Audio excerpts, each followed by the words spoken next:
Hey everyone, my name is Nick Wignall.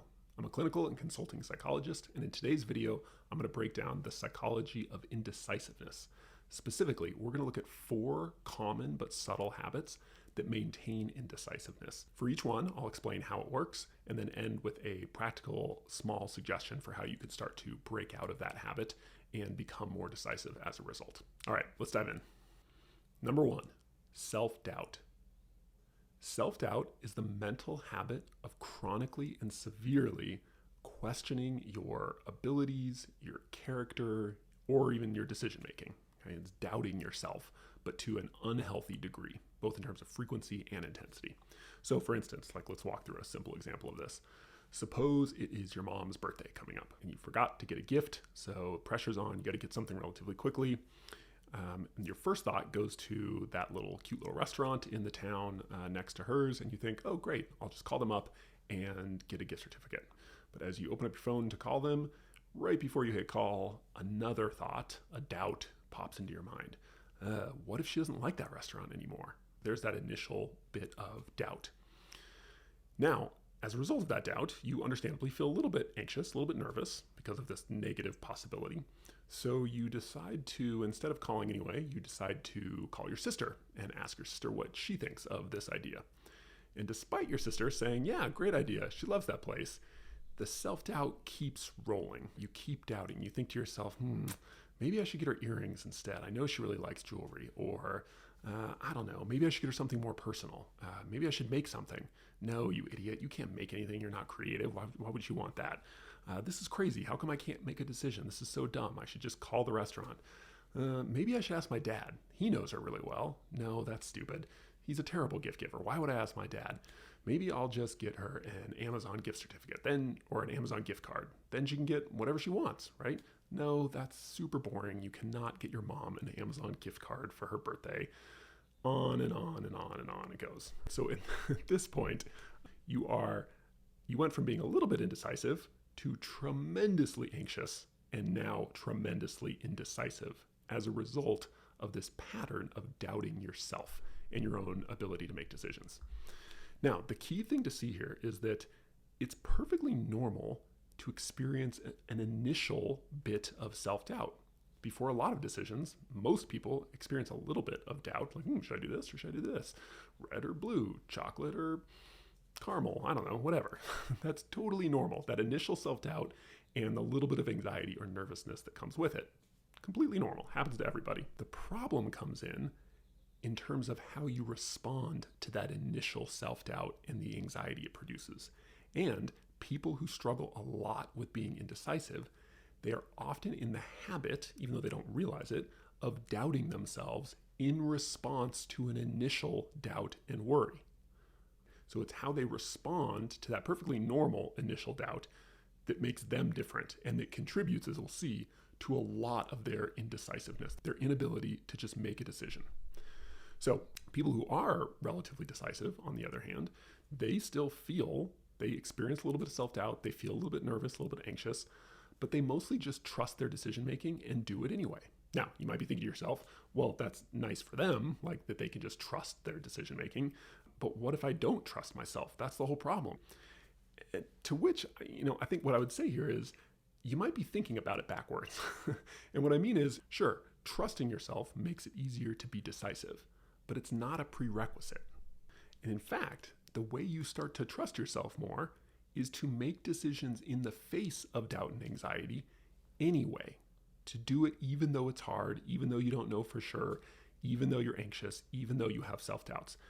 And, it's like anything else in life, really, anything else difficult in life. Think about learning to play a musical instrument. Let's say you want to play guitar. Nobody is born super good at playing the guitar. Everybody is pretty bad at playing the guitar initially. Even though some people maybe pick it up faster or slower than other people, to begin with, everyone is terrible at it. Nobody's good. It's uncomfortable. It's awkward. It's frustrating for everybody. The people who get good at playing the guitar, not only in terms of ability, but in terms of their confidence in playing guitar, are the people who push through the discomfort and do it anyway. They do it despite the frustration, despite the anxiety, despite the self-doubt, despite the imposter syndrome, despite all that stuff. That's where competence and confidence comes from, is pushing through and doing it anyway. So the same is true with making decisions as a skill. Think about making decisions as a skill, just like playing the guitar. It's normal to feel a bit anxious about it, especially if you've been, for the last few years or decades even, you've been reinforcing this habit of indecisiveness. It's totally normal to expect that you're going to be kind of anxious before a big decision. But if you want to build up your confidence in your ability to trust yourself and just make a decision anyway, you have to practice doing it. It's not that I need to get rid of the anxiety and the doubt first and then I can make a decision. No, by making the decision in the face of anxiety and self-doubt, I will then become more confident and have an easier time the next time. Now, a good first step to getting a little bit more confident in the face of self-doubt is a very almost silly little technique that I really like because I found it to be not only kind of fun, but actually really helpful. I use it and I've shared it with a lot of my clients and folks I work with, and they have found it really helpful too. And that is, you want to give your self-doubt a name and maybe a little bit of personality. Like all bad habits, including bad mental habits like self-doubt, they thrive in the shadows when we're not especially aware of them. But the more you can shine a light on habits like self-doubt, the more you can become aware of them, and with more awareness comes more agency and more control, a greater ability to break free from them and choose something else. By giving your self-doubt a personality, you help to externalize it a little bit. It becomes less this habitual thing you just do and more this thing that kind of pops up. And if you notice it, you see a difference between you and like, oh, there's my self-doubt over there. That helps you become more aware of it and therefore exert more control over it. For example, you might, let's say you want to call your self-doubt Doubting Dave. And you imagine sort of like a little, you know how in cartoons, the angel and the devil pop up on the shoulders. Let's say Doubting Dave is this kind of a nervous little guy with, he wears a gray cardigan, kind of disheveled. He's got kind of crazy, wild, mad scientist hair. And he's just kind of nervous and hesitant, and he just kind of pops up like that, you know. So again, make it fun, give him a little bit of personality. Now, anytime you're faced with a decision and you notice some self-doubt creeping in, you want to acknowledge and label your self-doubt with their name and their little personality. So you might say something like, oh, hey, it's Doubting Dave. I really appreciate your concern there, little buddy, but I've got it. I think I'm just going to make the decision despite not knowing for sure whether it's the right decision or not. Now notice when you're acknowledging Doubting Dave, or whoever your personality is for your self-doubt, it's not in a mean-spirited way. It's in a friendly, slightly humorous way. But you don't want to be mean-spirited or sarcastic or anything like that. The point is simply to increase awareness around this habit of self-doubt. Because the more you increase awareness, the more agency you will have over it in the long run. So to kind of sum this up, the mental habit of self-doubt is one of the biggest drivers of indecisiveness, because while a little bit of self-doubt creates a little bit of anxiety, if you tend to respond to self-doubt with tons more self-doubt, that generates a lot more anxiety and then really interferes with your ability to act confidently and make a decision. But a small way to start overcoming that habit of self-doubt and therefore be more decisive is to give your self-doubt give it a name and then a little bit of a personality too, and start to call it out and say hello to it whenever it shows up. Number 2, catastrophizing. Such a fun word, right? Catastrophizing. Very dramatic, very epic sounding. So catastrophizing is the another mental habit of imagining the worst case scenario. So for instance, let's say you're at work, maybe you're in a meeting or something, and for whatever reason, this worry pops up in the mind about a particular colleague not liking you. But in response to that initial worry, you start catastrophizing. Oh my God, well, if Dave doesn't like me, like probably nobody likes me, like my boss certainly wouldn't like me if no one else likes me. Maybe he thinks I'm the weak link, on the team, and they need to get rid of me and hire someone who's like clearly much more confident than I am. I'm probably going to lose my job. I'm never going to find a job as good as this one again. On and on and on. That's catastrophizing. You're jumping to conclusions, but you're jumping fast and hard to the worst case scenario most of the time. That's catastrophizing. Or another example of this would be, I see this a lot with my clients I work with who have insomnia, but you lay down to fall asleep and a worry pops into mind about, what if I can't fall asleep? What if I don't fall asleep for a couple hours? What if I don't sleep at all tonight? I literally never go back to sleep. Tomorrow is going to be a disaster, and I have that big presentation I have to give. I'm going to screw that up. It's just going to be awful. Okay, that's catastrophizing. Again, in this case about sleep. Now, you might be thinking to yourself at this point, great, what does this have to do with indecisiveness though? Well, the way to think about this, and it mirrors what we talked about with self-doubt, but if you are in the habit of responding to an initial worry with a lot more worry and a lot of catastrophizing, you are pairing catastrophizing with worry. You're teaching your brain these two things go together. Peanut butter, jelly, worry, catastrophizing.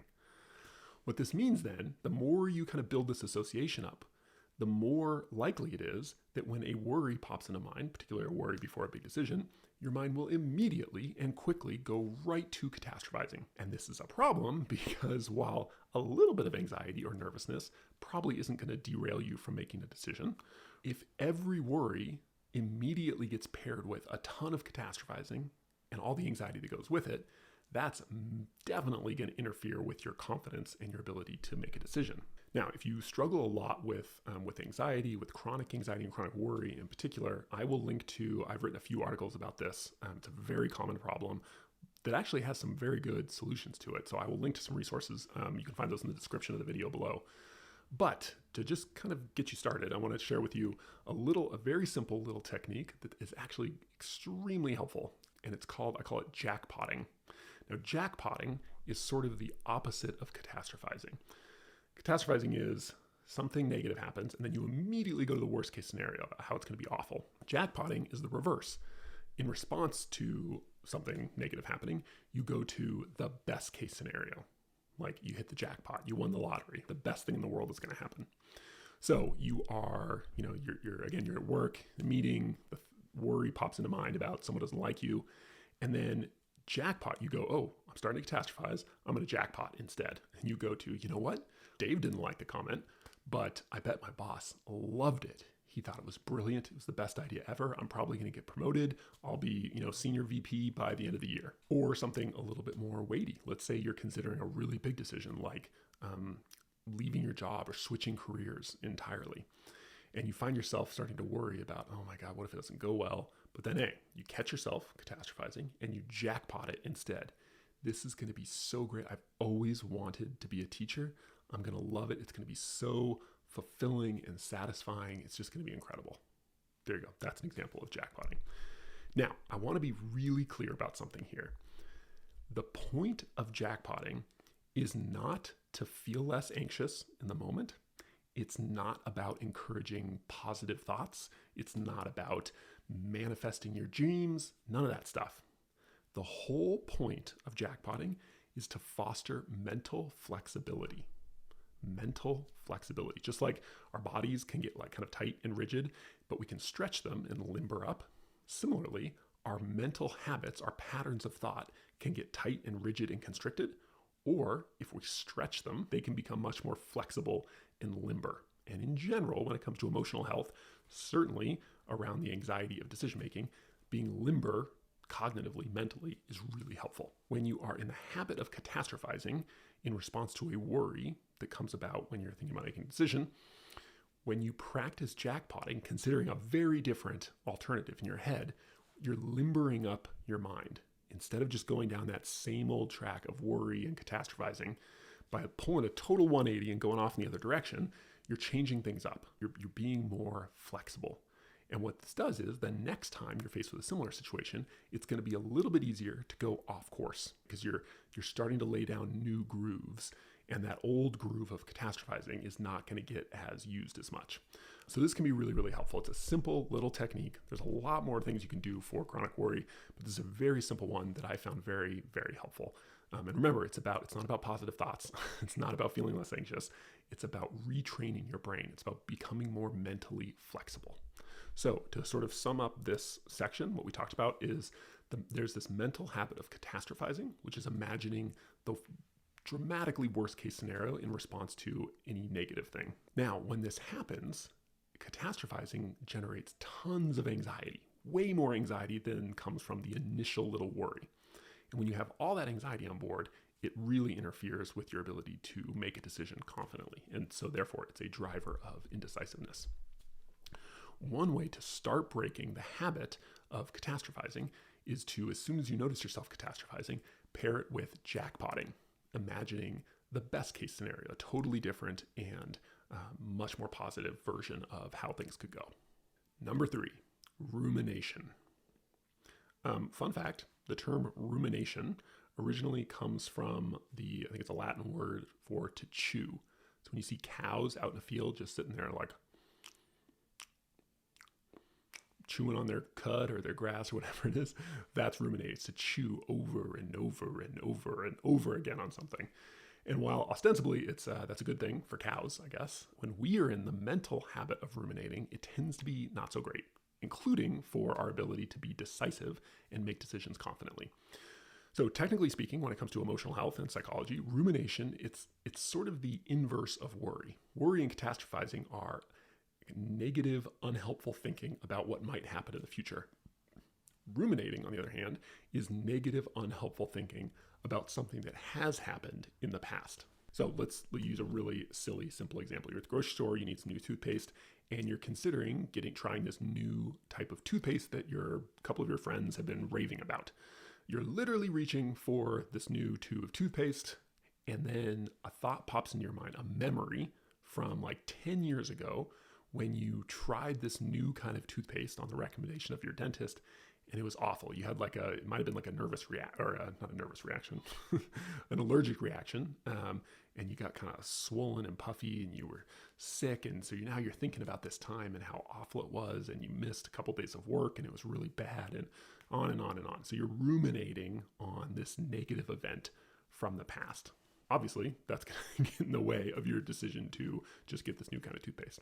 But a slightly more weighty example of rumination might be you're thinking about texting a good friend and asking them to set you up with someone, a mutual friend that you met at their party, because you're interested romantically in that person. But as you're about to text your friend, you have this memory of when you got broken up with, ending your last relationship. And you start thinking about the day it happened, how awful you felt, how mad, how angry, how sad, how anxious you were. And then you start dwelling on and kind of ruminating over, how could they have done that to me? I can't believe it. I thought so highly of them. They were such a jerk. How can people be this bad? Blah, blah, blah, blah, blah. That's ruminating. You're going over and over and over this negative thing that happened in the past. So in both these cases, what happens is a negative thought or memory often pops into mind right before you're about to make a decision. And then this mental habit of rumination, kind of stewing on, dwelling on, going over and over, replaying something over and over and over again, something negative from the past, that kicks in. And that rumination, it generates a lot of difficult emotions. Within, 10, 20 seconds, you're feeling angry, you're feeling bitter, resentful, maybe a little bit anxious, maybe sad, maybe guilty, who knows? But all this difficult emotion got stirred up not by the memory, because weird memories pop into our head all the time. What stirred up all those difficult emotions was this mental habit of ruminating. You didn't choose for that memory to pop into mind. You did choose to replay and think about and question and go over and over and over in your head. That was something you decided to do. And that's what led to this wave of difficult, strong emotion, which is interfering now with your ability to make some sort of a decision confidently. Now, notice how, despite the content of catastrophizing and rumination being very different, one's about some hypothetical thing that might happen in the future, one is about some very negative thing that did in fact happen in the past, the mental behavior is the same. It's negative, unhelpful, unproductive thinking. And it's got this rigid, stuck character. You're going over and over and you're cycling over and over and over again in a way that's you're not actually helping anything. You're not learning anything new. You're not changing anything. You're just going over and over and over something, which of course gets in the way of making decisions, among other things. Now, the key thing to see about rumination, I think, as opposed to some of the other mental habits that interfere with decision making, ruminating is kind of, it's very seductive because we tend to justify it to ourselves because it's true. So you think to yourself, well, I did actually screw up this decision last time. I did in fact make a terrible decision. Or I was really hurt by my last romantic partner. Or people are really jerks to me a lot of the time. All those may be true. The question is, in the moment, as you're trying to buy toothpaste, or ask someone out, or make any sort of decision, is that way of thinking helpful to you? Are you actually getting anything out of it? Or, despite it being true, is it just interfering? And this should be obvious, but just because a thought or a memory is true doesn't mean thinking about it is helpful. Just because a thought is true doesn't mean thinking more about it is helpful. And frankly, if you allow your mind to chase after any true thought that pops into your head, that is a setup for a lot of suffering, actually. So a better question to ask yourself in those situations, instead of like, oh, it's true, therefore I should keep thinking about it, I guess, you want to get in the habit of asking yourself, is this actually helpful? Is me continuing to think this way helping?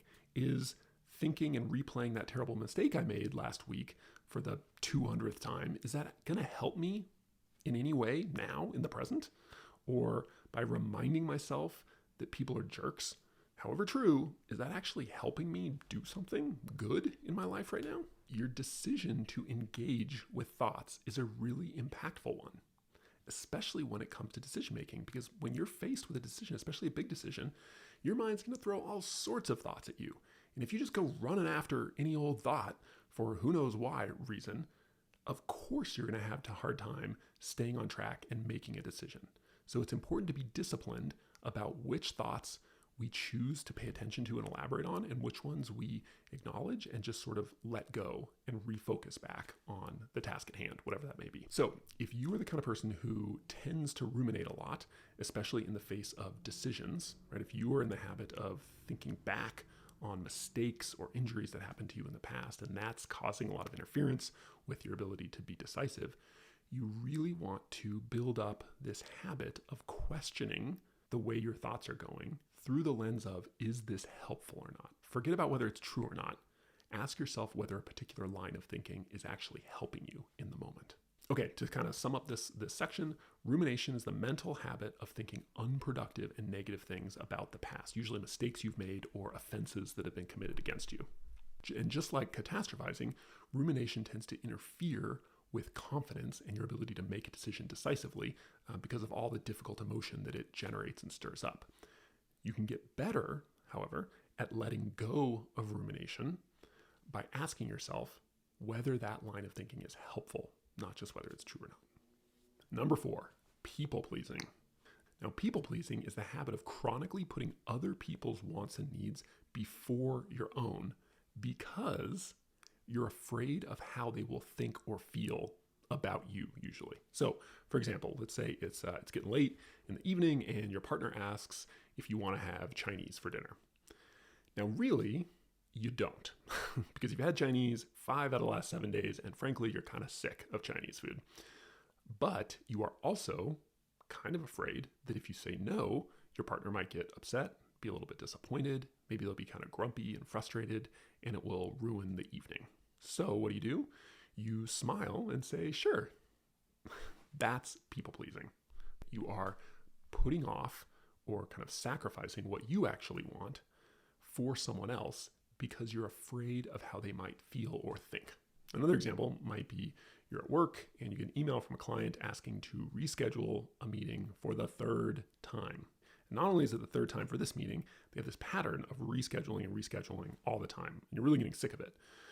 You definitely don't want to reschedule, in part because you know that by rescheduling, you're sort of enabling or reinforcing this pattern. And really, you're only making it worse for yourself long term, because this is just sort of encouraging them to keep doing the same thing in the future.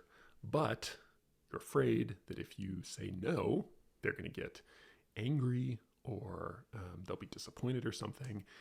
And yeah, you don't even know kind of beyond that what it is, but it's just uncomfortable thinking about them maybe getting upset with you for saying no. So you email them back and you say, yeah, no problem, no worries. Now, it's important to be really clear up front before we go deeper into people pleasing.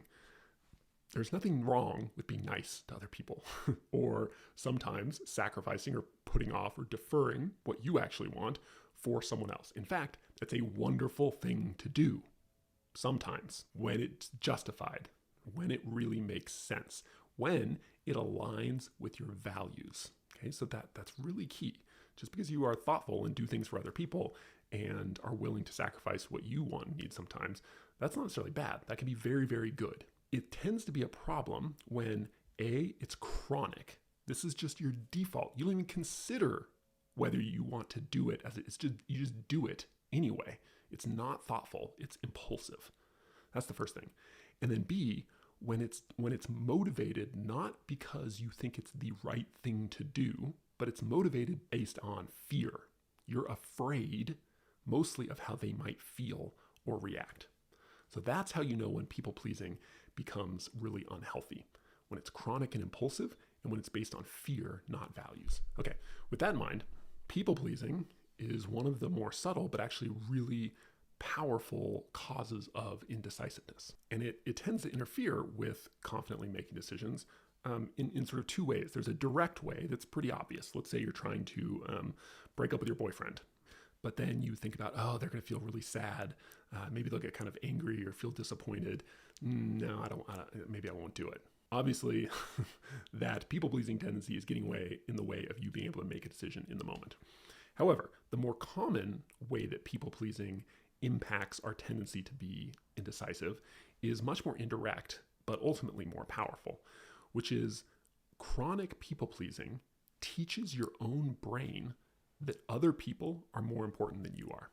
And if this makes sense, if your brain constantly sees you deferring what you want or need, or maybe even getting rid of or sacrificing entirely, and just accepting wholesale what other people ask for or tell you to do, of course, it's going to continue to think less and less and less of you.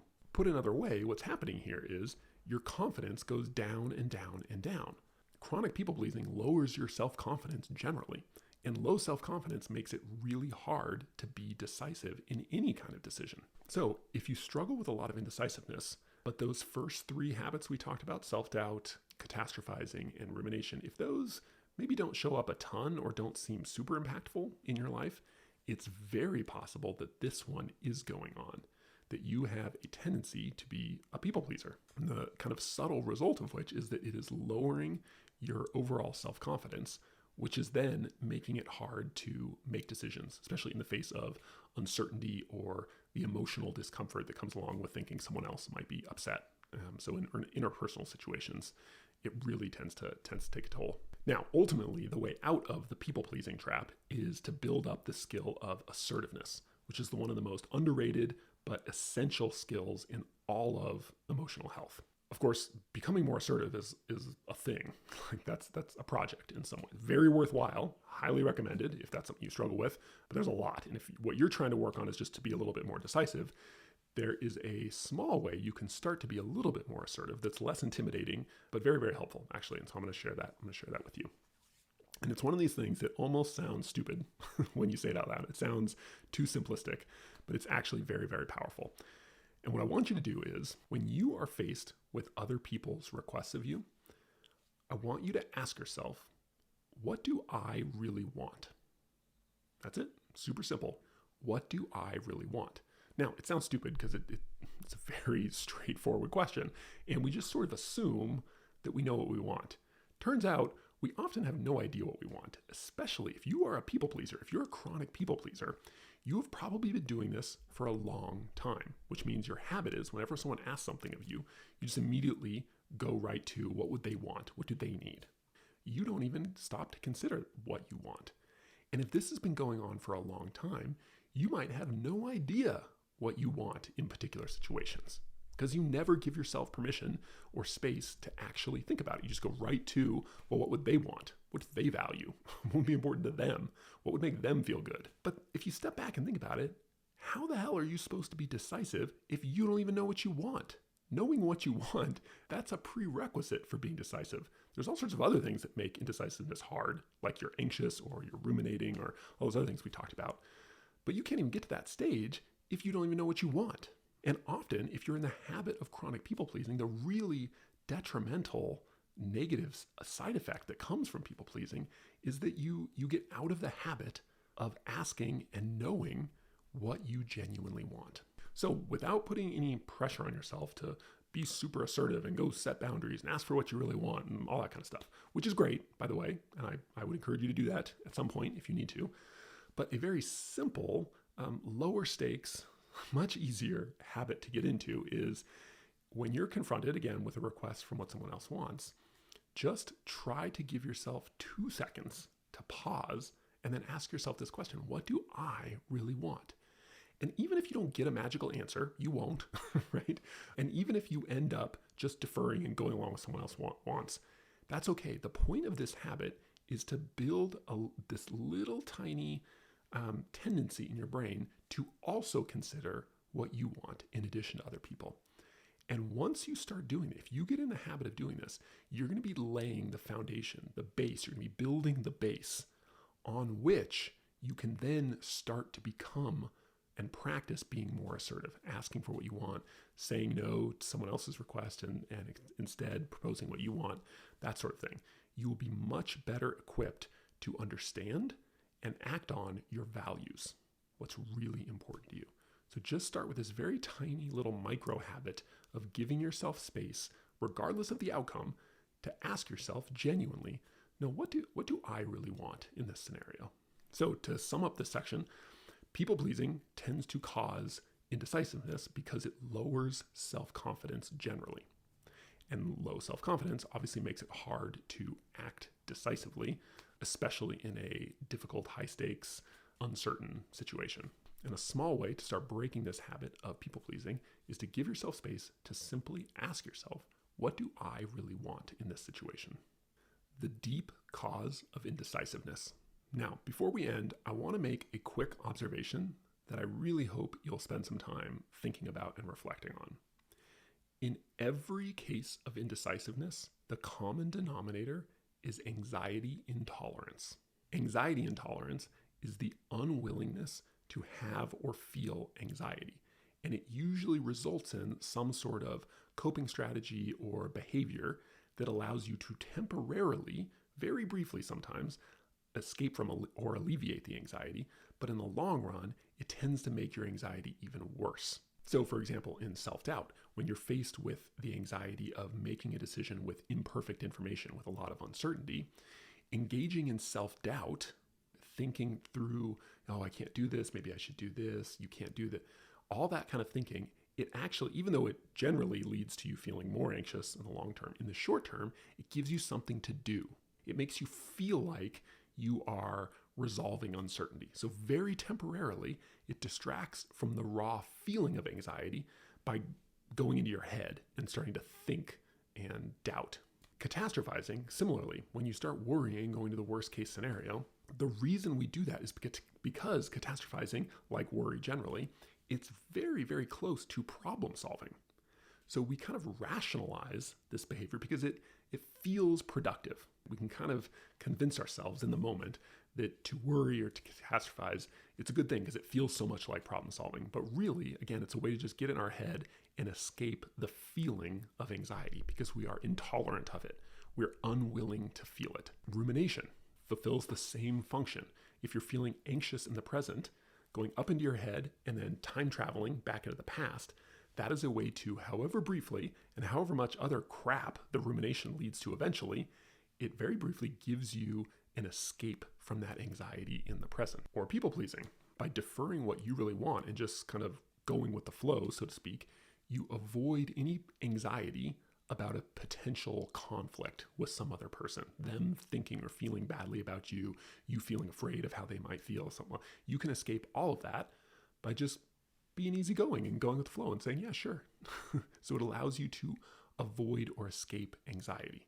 One way or another, indecisiveness is always a symptom of the unwillingness to have anxiety.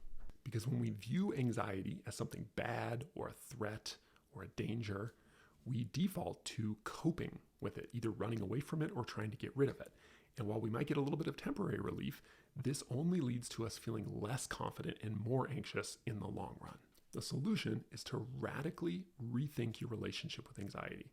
And instead of treating it as an enemy to be escaped or eliminated, start treating it like a friend who, however obnoxious or unpleasant, deserves to be tolerated and respected. Because when you're faced with decisions, especially difficult decisions, there will always be hesitation and anxiety and nervousness and uncertainty and all those uncomfortable things. The ability to be decisive, to make a decision despite feeling anxious or uncertain, That's predicated on having a healthy enough relationship with anxiety to where you can tolerate it and continue on despite it, not get lost trying to make it go away or get rid of it.